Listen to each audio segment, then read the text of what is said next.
산업단지공단이 문막 SRF 발전소 사업자에게 부지를 팔지 않기로 결정했습니다.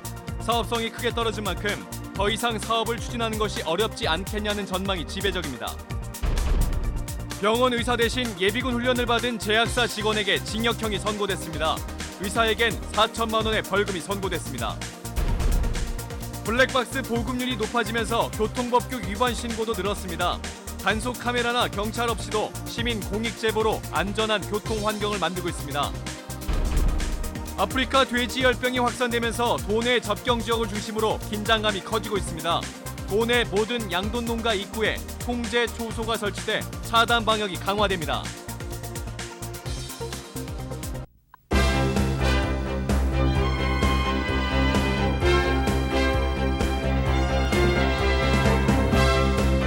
안녕하십니까. 뉴스데스크 원주입니다. 문막 SRF 열병합 발전소 건설 사업이 발전소 부지 확보에 실패하면서 사업 추진에 지동이 걸렸습니다. 사업자는 발전소 건설을 계획대로 추진하겠다는 입장이지만 사업성이 크게 떨어진 만큼 더 이상의 사업 추진이 어렵지 않겠냐는 전망이 지배적입니다. 권기만 기자가 취재했습니다. 한국산업단지공단이 문막 SRF 열병합 발전소 예정 부지를 내주지 않기로 결정했습니다. SRF 열병합 발전소 사업자가 사전 협의와 달리 통합 환경 허가를 제출하지 못한 만큼 환경 유해성이 검증되지 못했다고 판단하고 매각을 불허한 겁니다. 토지 매입을 전제로 건축 허가를 검토했던 원주시도 허가를 내줄 수 없는 상황. 발전소 부지 확보에 실패하면서 문막 SRF 열병합 발전소 사업은 당장 타격이 불가피해졌습니다. 다음 달부터 신재생에너지에 적용되는 약 25%의 가중치 혜택이 중단되는 만큼 사업성이 크게 떨어질 수밖에 없습니다.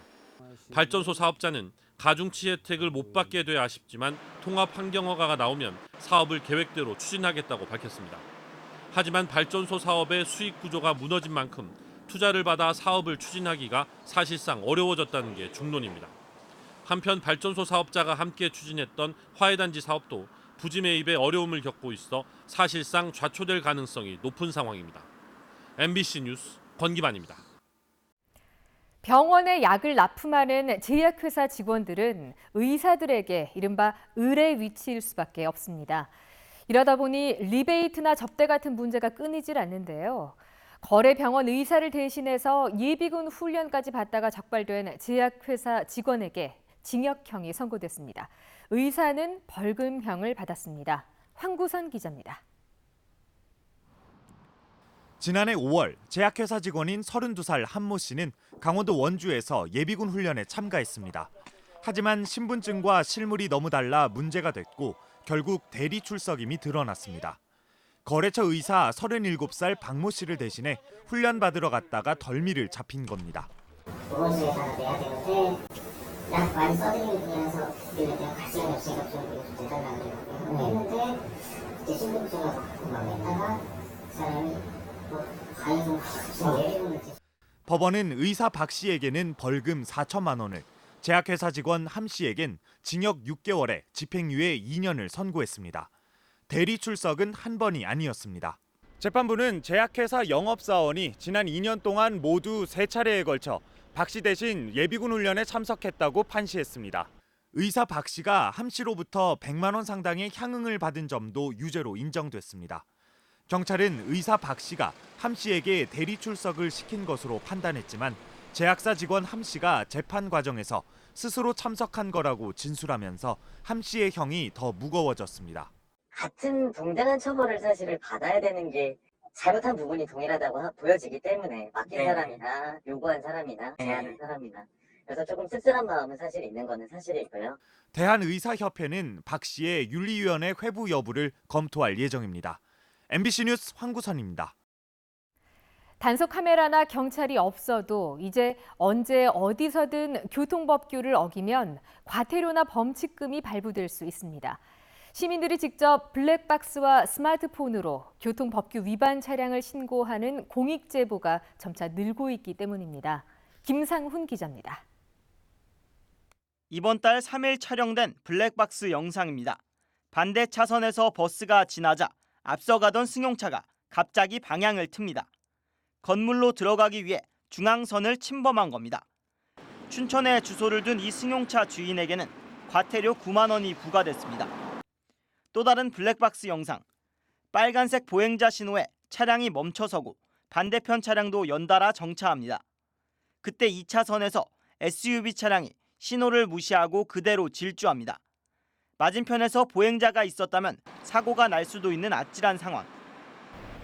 보시는 것처럼 이곳에 단속 카메라는 없습니다. 하지만 신호를 위반한 운전자에겐 과태료 7만 원이 부과됐습니다. 시민들의 공익신고 덕분입니다.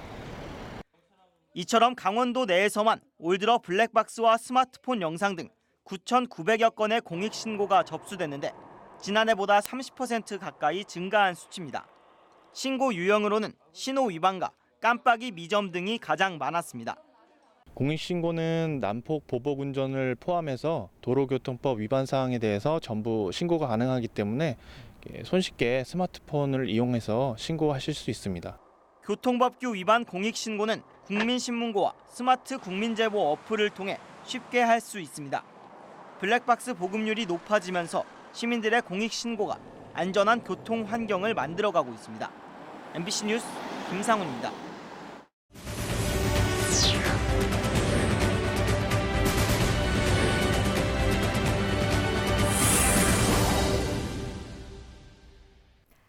아프리카 돼지 열병이 확산되며 도내 접경 지역을 중심으로 긴장감이 커지고 있습니다. 강원도는 도내 17개 시군 258곳의 양돈 농장 중 181곳에 농장 입구 통제 초소를 설치했다고 밝혔습니다. 집단 사육 농장 등이 있어서 도내 모든 농가 입구에 통제 초소가 설치됐다고 강원도는 밝혔습니다. 또 소독 차량 110여 대를 동원해서 유입 경로에 대한 소독을 강화하고 있습니다. 도내 산악지대의 기온, 강수량 등을 관측하는 산악 기상 관측망이 20곳에 추가로 설치됩니다.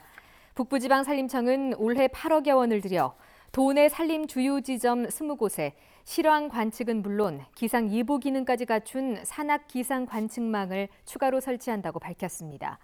이렇게 되면 도내 산악 기상 관측망은 89곳으로 늘어나 보다 정밀한 기상 정보 제공이 가능할 것으로 보입니다. 산림당국은 2021년까지 전국 420개소 관측망을 확충할 계획인 가운데 강원 도내에 130개소 확충을 목표로 하고 있습니다. 내년 고교 평준화 고등학교의 선 지원 후 추첨제 도입을 앞두고 찾아가는 입학 전형 설명회가 내일 오후 2시 원주 버들중학교에서 열립니다. 강원도 교육청은 중학교 3학년 학생과 학부모 등을 대상으로 내년부터 달라지는 평준화 지역 일반고 입학 전형에 대해 설명하고 선지원 후 추천 배정 방식의 내용과 절차 등 구체적인 정보를 제공할 계획입니다. 또 특성화고 직업교육과 고졸 취업 사례, 현장 교사가 들려주는 고등학교 이야기 등 고교 특성과 학교 생활을 안내할 예정입니다. 오늘 오전 5시 40분쯤 원주시 우산동의 국수 공장에서 불이 나 1시간 30분 만에 꺼졌습니다. 다행히 인명피해는 없었지만 이 화재로 공장 내부에 있던 밀가루와 메밀, 기계류, 공장 내부 등 50여 제곱미터가 불에 탔습니다. 소방당국은 1층 로스팅실에서 불씨가 시작된 것으로 보고 정확한 화재의 원인을 조사하고 있습니다. 제22회 영월 김삿갓 문화제가 주변 돼지 농가의 이동을 금지하고 오늘부터 사흘 동안 김삿갓 유적지 일원에서 열립니다. 첫날인 오늘은 조선시대 과거 대제전과 개막식이 열려 음악과 연극 공연 등이 펼쳐지고 주말 동안 김삿갓 김병현 선생 추모 행사와 시화전 등 전시회, 체험 행사 등이 마련됩니다. 영월군은 축제장에 있는 김삿갓면 8개 돼지 농가에 이동 금지 조치를 하고 돼지고기가 유통되지 않도록 국밥류 음식을 준비했습니다. 내일 상동읍에서 열리는 제17회 상동 꼴뚜바오 축제도 계획대로 진행하고 방역을 강화하기로 했습니다. 손으로 빚어서 만든 찐빵을 주제로 한 제13회 안흥찐빵 축제가 횡성군 안흥면 안흥찐빵 마을에서 개막됐습니다. 전국 명물 안흥찐빵을 주제로 찐빵 시식 행사와 도깨비 도로, 삼구 체험, 코스모스 포토존, 지역 특산물 나눔 행사 등 30여 개의 체험 행사가 사흘 동안 펼쳐집니다. 또 한우 야채찐빵이 새롭게 선보였고 안흥찐빵 팥소의 원료곡인 팥의 우수성을 알리기 위한 전시회도 함께 열렸습니다. 평창 지역 올림픽 시설을 활용한 2019 평창 올림픽 레거시 페스티벌이 오늘부터 사흘 동안 알펜시아 일원에서 펼쳐집니다. 오늘 저녁 개막 축하 공연을 시작으로 스키 점프대와 크로스컨트리 경기장 등에서 익스트림 스포츠, 관광, 캠핑 등 3개 주제로 나누어 행사가 진행됩니다. 특히 스키 점프대 오르기와 롤러스키, 신스포츠 체험 등 다양한 볼거리와 체험 프로그램이 운영됩니다. 원주 한지장이 강원도 무형문화재 제32호로 지정됐습니다. 원주 한지장은 한지 제작의 전 과정을 전통 방식으로 재현해 계승하고 있으며 한지의 유래와 활용에 있어서 지역 특징과 뚜렷한 고유성을 보여주는 기예능이란 점에서 전통 문화로의 보전 가치가 있다고 인정돼 강원도의 무형문화재로 지정됐습니다. 원주는 이번에 한지장을 비롯해 칠정제장과 칠장, 나전칠기장, 생칠장, 매지농합 등 도무형문화재를 보유하고 있습니다. 뉴스데스크 원주를 마칩니다. 고맙습니다.